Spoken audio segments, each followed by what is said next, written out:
Assalamualaikum warahmatullahi wabarakatuh. Salam sejahtera untuk kita semua. Bagaimana kabar teman-teman semua pada hari ini? Semoga selalu diberikan kesehatan ya. Ya, kita kembali lagi di sesi ini dengan saya. Kita akan membahas beberapa soal di soal latihan ya, uji kompetensi di keperawatan medikal bedah ya. Jadi selama beberapa waktu ke depan kita akan membahas soal-soal latihan uji kompetensi dari Departemen Keperawatan Medikal Bedah Stikes Kendal. Ya, oke.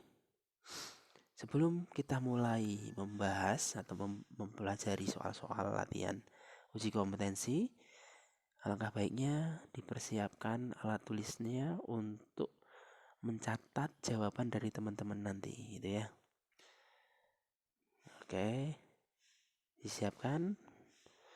Oke, mulai dari soal pertama ya. Sini nanti akan kita baca kasusnya, kemudian pertanyaannya dan pilihan jawaban.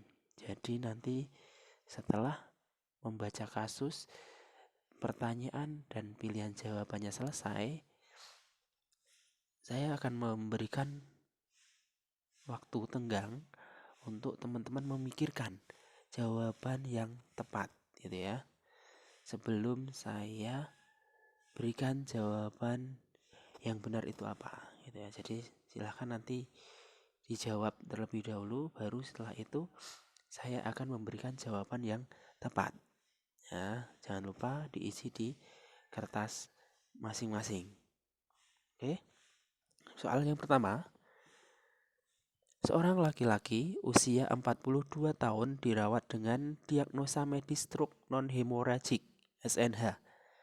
Hasil pengkajian diperoleh tekanan darah 100/65 mmHg, kemudian frekuensi nadi 87 kali per menit, frekuensi nafas 23 kali per menit, suhu 37,5 derajat Celcius, dan kelemahan ekstremitas kanan dengan kekuatan otot ekstremitas atas kanan tidak mampu bergerak aktif. Namun hanya terdapat kontraksi otot. Berapakah derajat kekuatan otot ekstremitas kanan pasien tersebut? Pilihan jawabannya A. 4, B. 3, C. 2, D. 1, dan E. 0. Silahkan dijawab menurut pendapat teman-teman.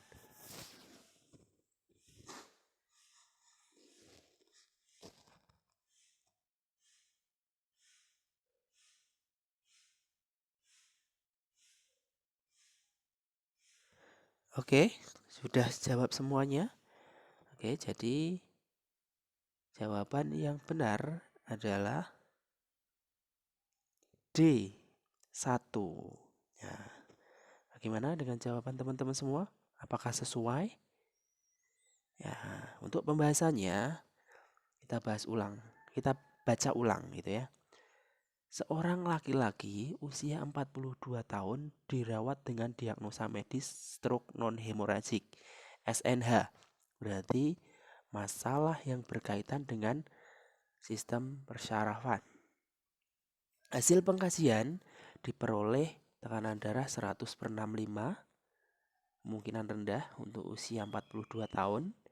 Frekuensi nadi 87 kali per menit dalam batas normal. Frekuensi nafas 23 kali per menit masih dalam rentang normal. Suhu tubuh 37,5 derajat Celcius masih normal. Dan kelemahan ekstremitas kanan dengan kekuatan otot ekstremitas atas kanan tidak mampu bergerak aktif, namun hanya terdapat kontraksi otot. Nah, ini yang kalimat yang harus dikutip, diidentifikasi gitu ya. Ada kelemahan ekstremitas kanan, namun kekuatan otot ekstremitas atas kanan tersebut tidak mampu bergerak aktif. Jadi tangan kanannya itu tidak bisa bergerak aktif. Hanya ada kontraksi otot. Pertanyaannya, berapakah derajat kekuatan otot? Ya, ini teoritis ya. Jadi menentukan derajat kekuatan otot ekstremitas kanan atas pasien tersebut. Jadi tangan kanannya tidak bisa bergerak aktif, namun hanya dapat berkontraksi ototnya. Nah, jadi jawabannya adalah D1, hanya kontraksi. Nah, kenapa kok tidak 0? Nah, kalau 0 itu tidak ada gerakan maupun kontraksi otot. Kenapa kok tidak 2 gitu ya? Nah, kalau 2 itu dapat melawan gravitasi. Jadi ekstremitasnya mampu untuk mengangkat, melawan gravitasi. Bagaimana dengan 3? Kalau 3 itu mengangkat dengan bantuan dari perawat gitu ya, diangkat, menahan. Nah itu, jadi bisa menahan supaya ekstremitasnya tidak jatuh. Kenapa kok tidak 4? Nah, 4 itu dapat bergerak melawan tahanan pemeriksa atau perawat gitu ya. Oke, jadi jawabannya yang betul adalah D1.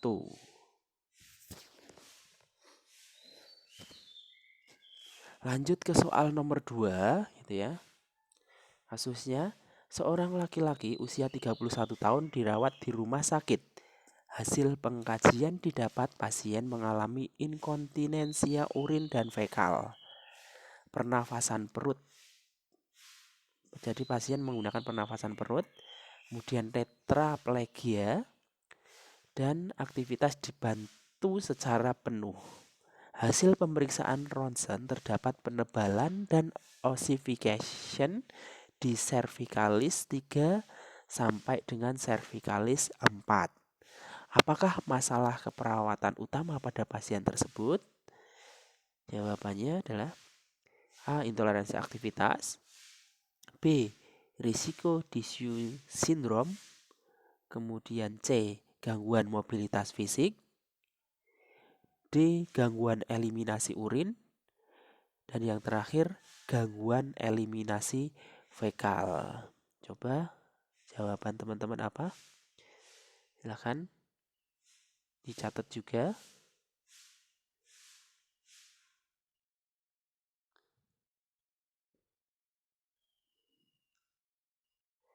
Oke, dilanjutkan ya. Jawaban yang tepat adalah C. Gangguan mobilitas fisik. Ya, dilihat dari mana kita bahas. Ya, di soal mengatakan seorang laki-laki usia 31 tahun dirawat di rumah sakit. Hasil pengkajian didapat pasien mengalami inkontinensia urin dan fekal. Nah, ini data relevannya ya. Jadi mengalami inkontinensia urin maupun fekal, kemudian pernafasan perut, menggunakan pernafasan perut, tetraplegia, dan aktivitas dibantu secara penuh. Hasil pemeriksaan ronsen, nah, terdapat penebalan dan ossification di cervicalis 3 sampai dengan 4. Jadi ini masalah utamanya. Ada penebalan dan ossification di cervicalis 3 sampai 4. Nah, pertanyaannya, apakah masalah keperawatan? Jadi yang ditanya adalah diagnosa keperawatan. Ya. Jadi karena ada penebalan atau ossification ini di cervicalis 3 sampai dengan cervicalis 4, otomatis fungsi persarafan ke bawah dari cervicalis 4 ke bawah itu mengalami masalah, gangguan. Nah, apa saja? Macam-macam gangguannya ya. Ke bawah, dari mulai leher ke bawah. Fungsi paru, jadi pernafasannya terganggu. Fungsi jantung juga terganggu. Fungsi pencernaan juga kemungkinan terganggu. Dan eliminasi serta ekstremitas bawah pun juga terganggu. Adanya kelumpuhan dan sebagainya. Tetraplegia, ini ya. Oke, jadi masalah yang utama itu adalah adanya tetraplegia dan aktivitas dibantunya secara penuh karena ada tetraplegia. Jadi ada kuantitatifnya nih, ada kuantitasnya gitu ya. Jadi ada kelumpuhan, ya, tetraplegia, kemudian aktivitasnya dibantu secara penuh. Otomatis jawaban yang tepat adalah pada mobilitas fisik pasien. Jadi jawabannya adalah C, gangguan mobilitas fisik.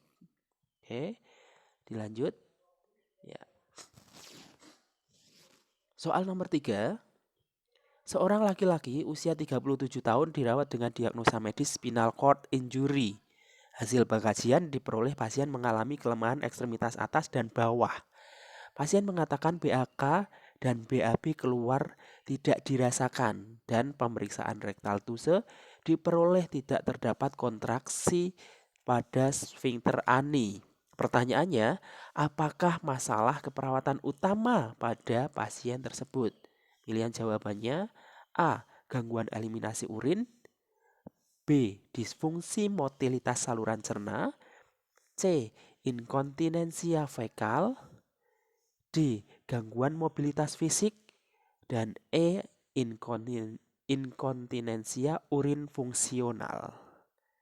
Oke, dipilih jawabannya menurut teman-teman semua.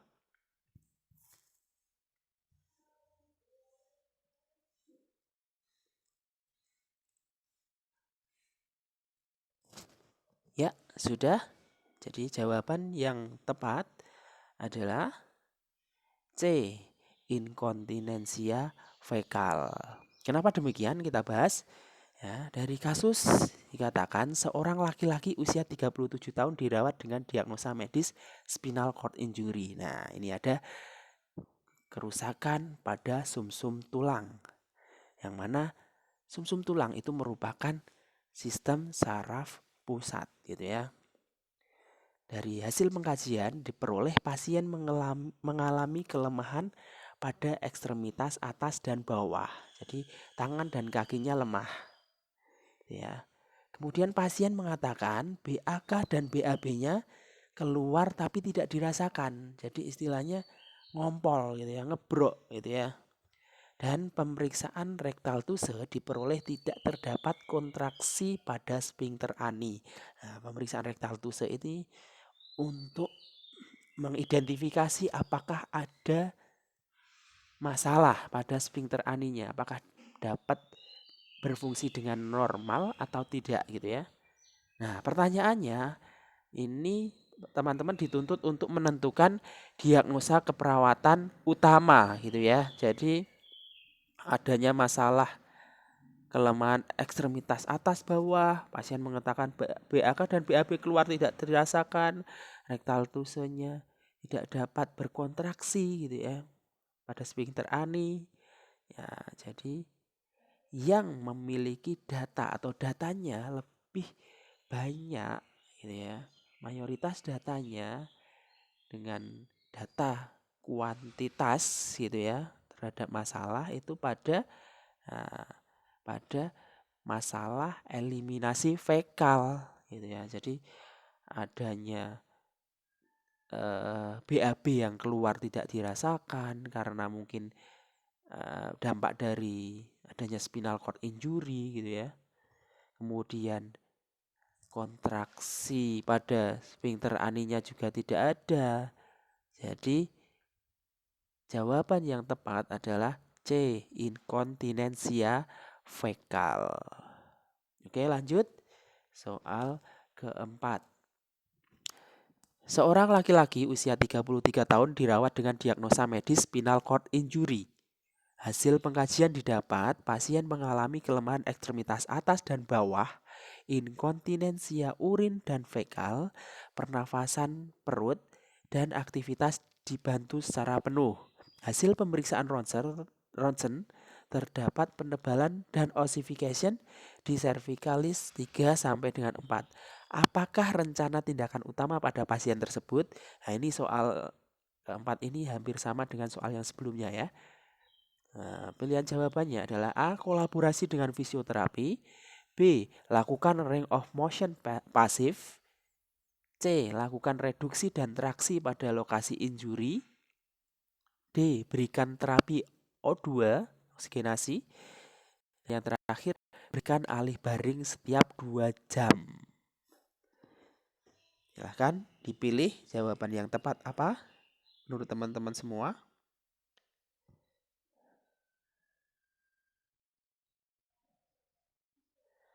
Oke, jawaban yang tepat di kasus ini, soal keempat ini adalah C.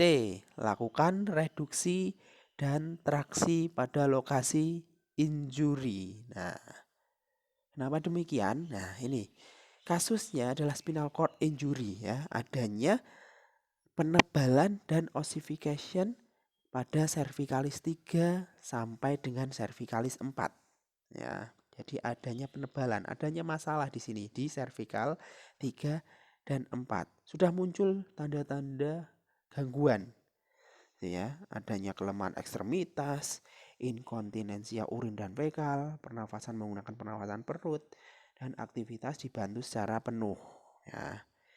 Jadi untuk rencana tindakannya ya, jadi yang pertama kali harus dilakukan adalah mempertahankan cervicalis 3 sampai dengan 4 supaya tidak terjadi masalah yang lebih fatal ya, dengan cara direduksi dan ditraksi pada lokasi injury. Jadi dipertahankan supaya paten ya, agar tindakan selanjutnya yang diberikan itu tidak menyebabkan kerusakan pada cervicalis 3 maupun sampai dengan 4 secara fatal gitu ya. Jadi kalau sudah ditraksi, sudah direduksi, oke, mau dikonsultasikan untuk kolaborasi dengan fisioterapi, dilakukan fisioterapi aman. Dilakukan range of motion atau ROM secara pasif juga aman gitu ya. Tidak akan memperparah kondisi pasien atau kerusakan pada pasien itu ya. Jadi jawaban yang tepat adalah C. Oke, lanjut soal kelima.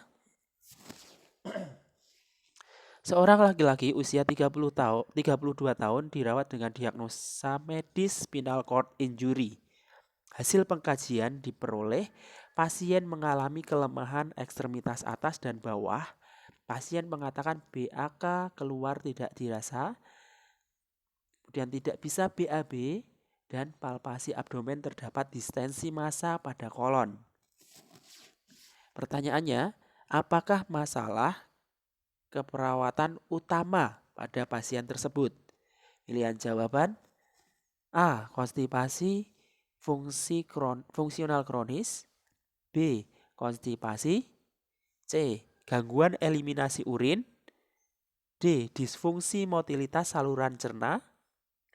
E. Gangguan mobilitas fisik. Silahkan tentukan jawaban dari teman-teman semua.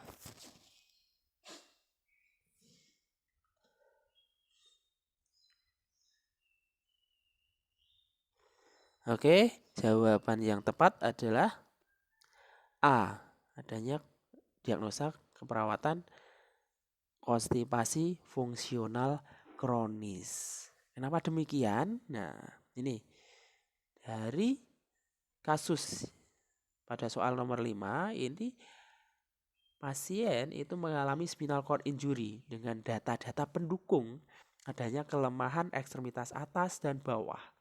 Pasien mengatakan BAK keluar tidak terasa, sedangkan tidak bisa BAB ya.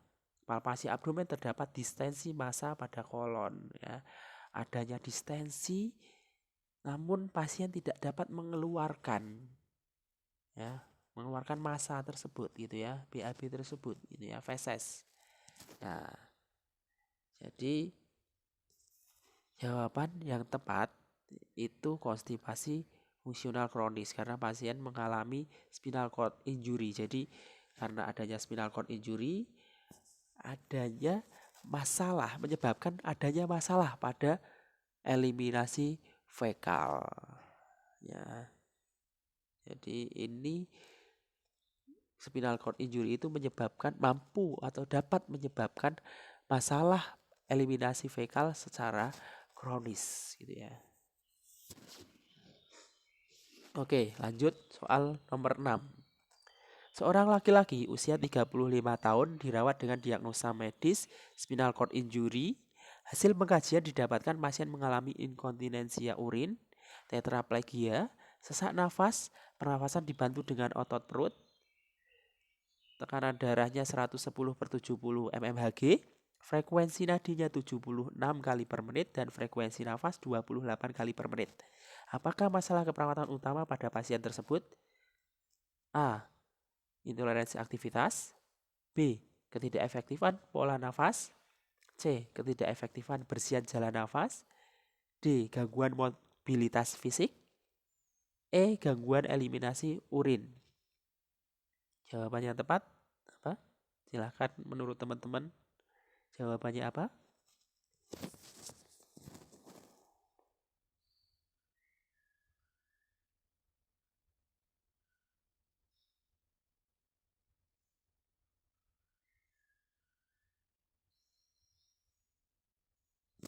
Oke, jawaban yang tepat pada soal nomor 6 ini adalah B. Ya, jadi kita ambil data relevan yang paling banyak dan lebih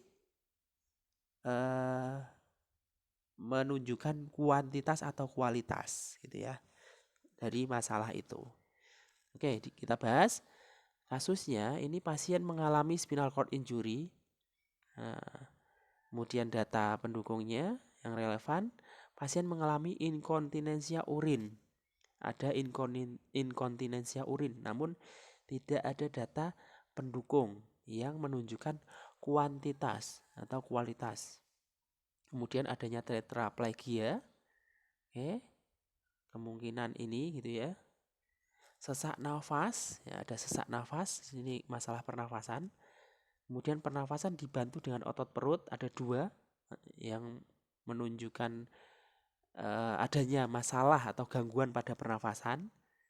Kemudian tekanan darah 110/70 ini masih dalam batas normal untuk usia 35 tahun, kemungkinan seperti itu.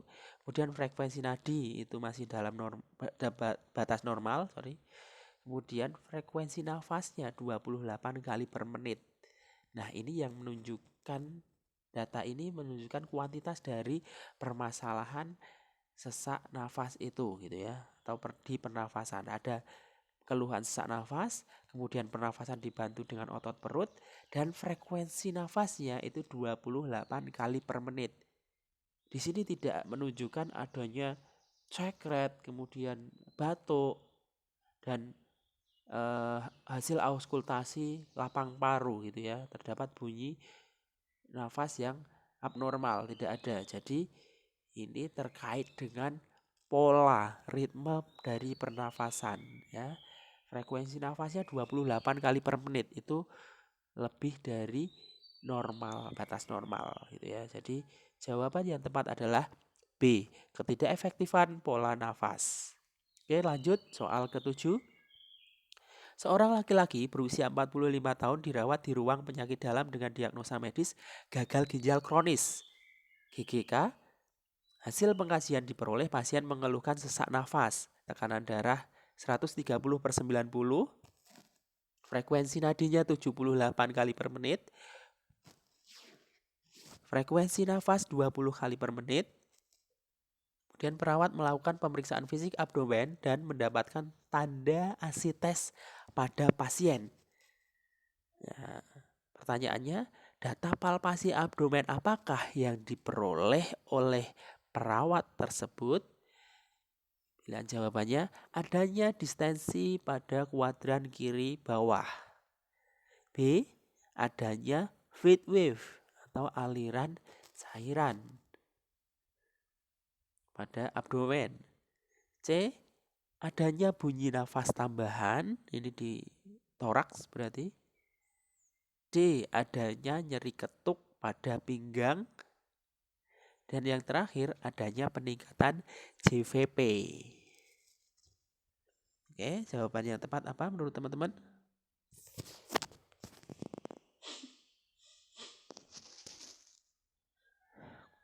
Oke, jawaban yang tepat adalah B, adanya fluid wave, aliran cairan di dalam abdomen, rongga abdomen, ya.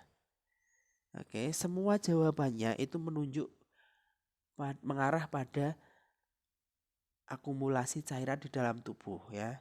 Yang A itu adanya distensi pada kuadran kiri bawah. Nah, kuadran kiri bawah, ya. Kemudian B adanya gelombang cairan. Kemudian C adanya bunyi napas tambahan, ini di torak gitu ya. Ini bukan di abdomen. Dan ini didapatkan dengan cara auskultasi bukan palpasi abdomen. Kemudian adanya nyeri ketuk pada pinggang. Ini tidak menunjukkan adanya akumulasi cairan atau asites. Yang terakhir ini adanya peningkatan JVP, ya. JVP, adanya JVP, peningkatan JVP ini menunjukkan adanya asites, namun tidak didapatkan, data ini tidak didapatkan dengan palpasi abdomen, melainkan palpasi pada leher gitu ya. Oke, jadi jawaban yang tepat adalah B. Lanjut soal ke-8. Seorang laki-laki usia 49 tahun dirawat di ruang penyakit dalam dengan hepatomegali. Pasien mengeluh sesak nafas. Hasil pemeriksaan didapatkan tekanan darah 150/90 mmHg, frekuensi nadi 98 kali per menit, frekuensi nafas 28 kali per menit, perut membuncit dan terdapat fluid wave saat perkusi abdomen. Ya. Pertanyaannya, apakah tindakan yang tepat dilakukan pada klien tersebut? Ya. Oke, pilihan jawabannya A, pantau balance cairan. B, posisikan semivolar atau volar. C, batasi input cairan. D, kolaborasi pemberian diuretik. Dan E, berikan oksigenasi tambahan atau oksigen tambahan. Jawaban yang tepat apa menurut teman-teman? Oke.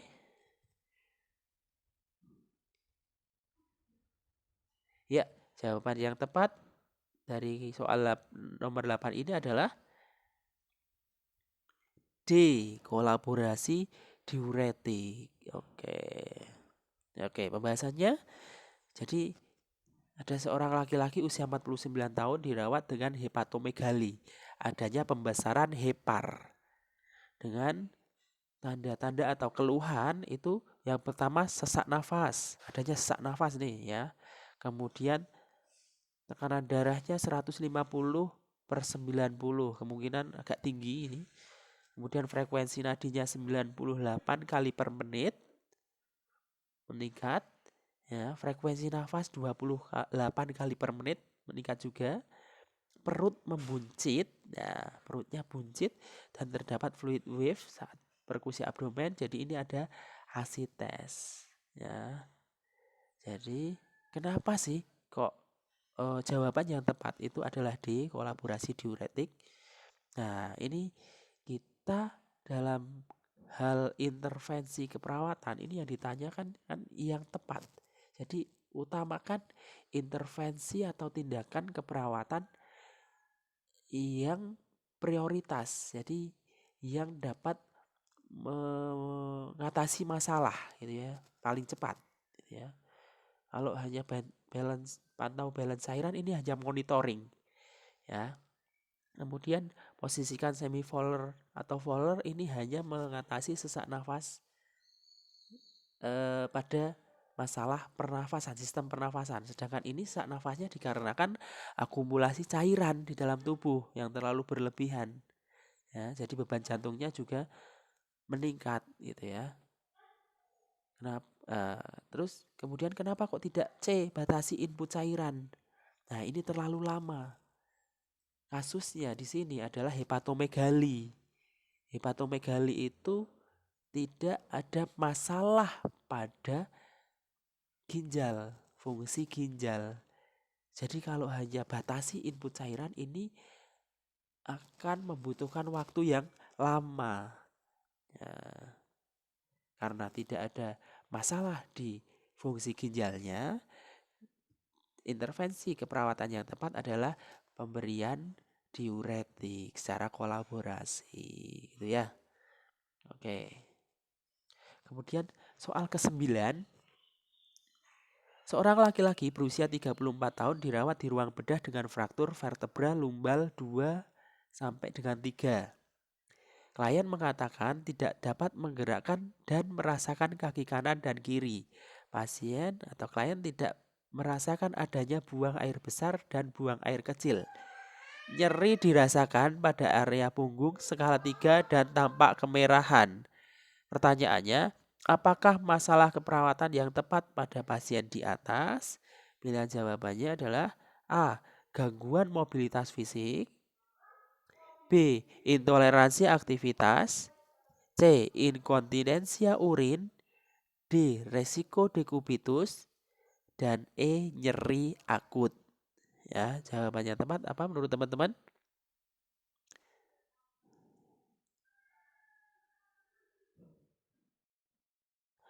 Oke, jawaban yang tepat pada kasus soal nomor 9 ini adalah D. Resiko dekubitus. Ya, kita bahas. Nah, di sini pasien dirawat di ruang bedah dengan fraktur vertebra lumbal 2 sampai dengan 3. Jadi ada masalah persarafan di lumbal 2 sampai 3 ya. Nah, dengan keluhan yang muncul itu pasien tidak dapat menggerakkan atau merasakan kaki kanan dan kiri. Ekstremitas bawahnya tidak dapat digerakkan. Pasien tidak merasakan adanya feses maupun urin yang keluar gitu ya. Tidak bisa merasakan BAB dan BAK, kemudian nyeri dirasakan pada area punggung skala 3. Ini nyerinya itu ada data pendukungnya secara kuantitatif gitu ya. Skalanya 3, namun skala 3 itu masih tergolong ringan. Jadi tidak perlu diatasi secara cepat gitu ya. Membutuhkan waktu yang singkat, cepat gitu ya. Dan tampak kemerahan pada area punggung.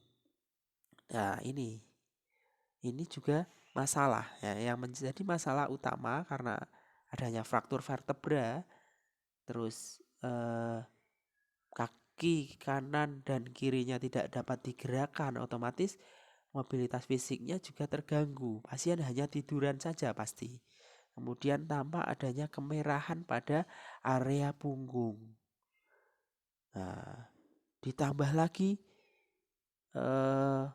BAB dan BAK-nya tidak dapat dirasakan. Nah, ini akan beresiko pada ini kemerahan yang ada di area punggung. Jadi pasien hanya tiduran saja, kemudian BAB dan BAK tidak dapat dirasakan, otomatis dapat menyebabkan hijin di area punggung tersebut tidak bagus. Oleh karena itu, jawaban yang tepat itu adalah resiko dekubitus D.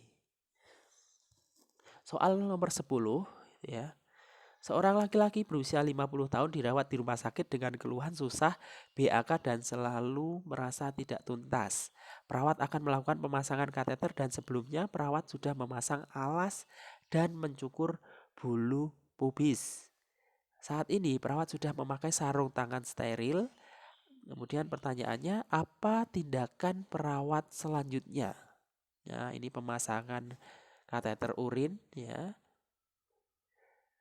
Pilihan jawabannya adalah A. Memasukkan kateter ke lubang uretra, B. Menyambungkan kateter dengan urin bag, C.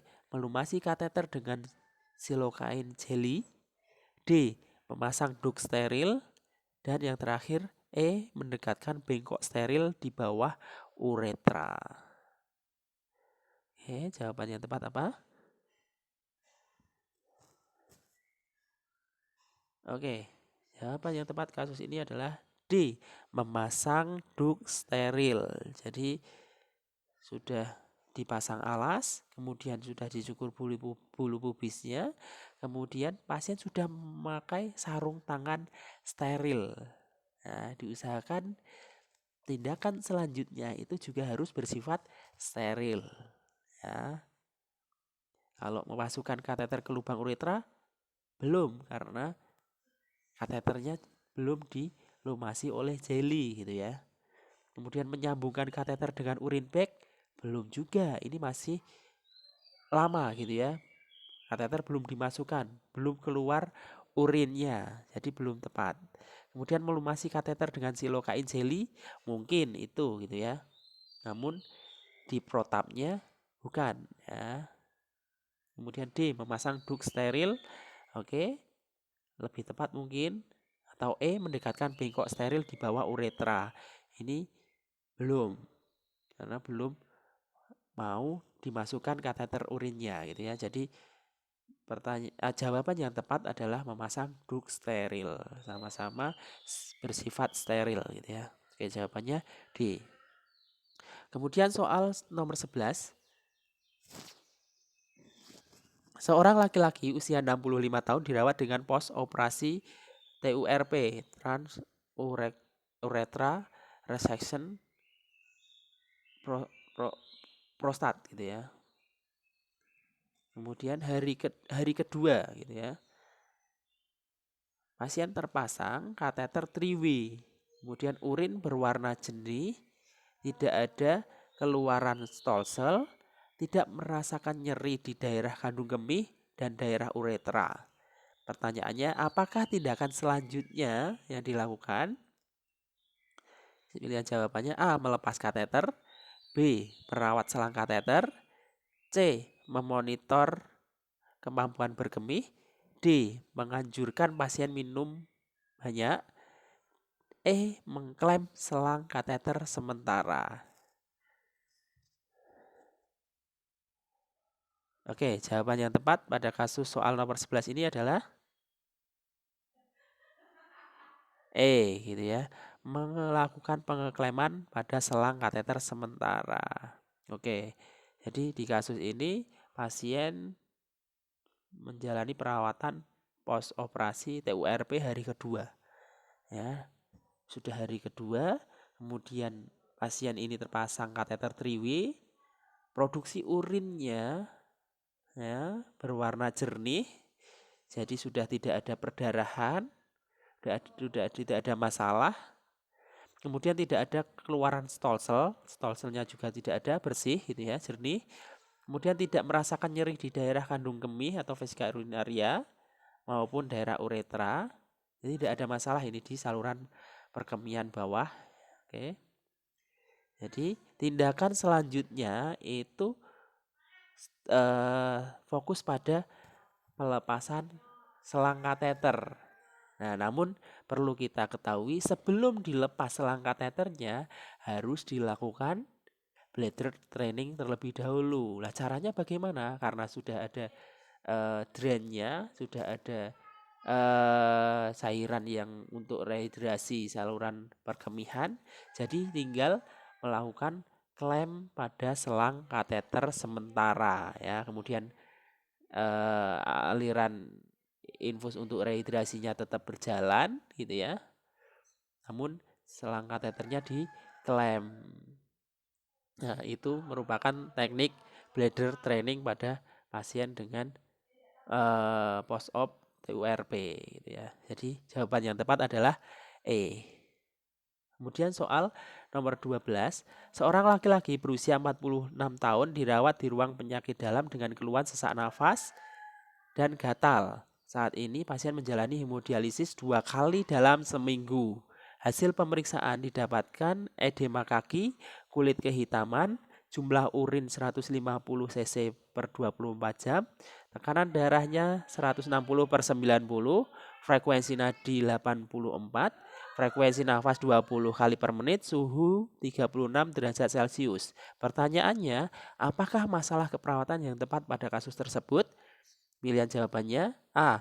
Pola nafas tidak efektif, B. Penurunan curah jantung, C. Kelebihan volume cairan, D. Kerusakan integritas kulit, dan E. Gangguan perfusi jaringan perifer. Oke, jawaban yang tepat apa menurut teman-teman? Ya, jawabannya adalah C. Kelebihan volume cairan. Nah, di sini di kasus itu menunjukkan pasien itu mengeluhkan sesak nafas dan gatal ya. Pasien ini pasien yang menjalani hemodialisis 2 kali dalam seminggu, berarti rutin. Ini berarti menunjukkan bahwa pasien mengalami gagal ginjal kronik kemungkinan itu ya, dengan keluhan sesak nafas. Nah, ciri khas pada pasien dengan gagal ginjal itu adanya masalah pada cairan. Ya, ini menunjukkan pasiennya sesak nafas, berarti kemungkinan akumulasi cairan di dalam tubuhnya juga berlebihan. Nah, data lainnya itu menunjukkan adanya edema kaki. Edem kaki, kemudian jumlah produksi urin itu hanya 150 cc dalam 24 jam. Kemudian tekanan darahnya juga meningkat, ya. Jadi beban jantungnya itu meningkat.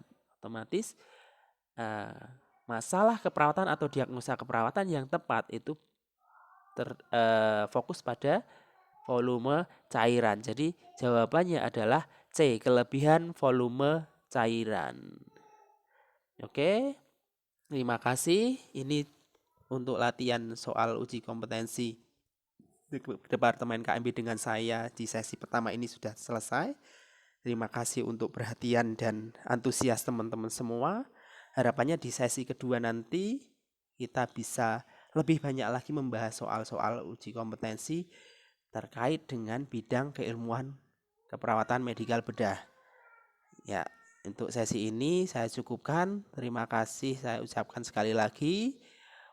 Mohon maaf jika dalam saya menyampaikan dalam membahas itu ada yang kurang tepat ya, karena ini memang soal-soal murni tidak berasal dari saya, namun dari bank soal yang ada di Jawa Tengah. Jadi belum direview sampai dengan tingkatan nasional. Jadi mohon maaf jika pada soal ada jawaban yang kurang tepat.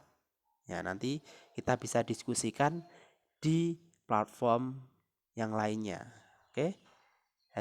Saya cukupkan. Wabillahi taufik wal hidayah. Wassalamualaikum warahmatullahi wabarakatuh.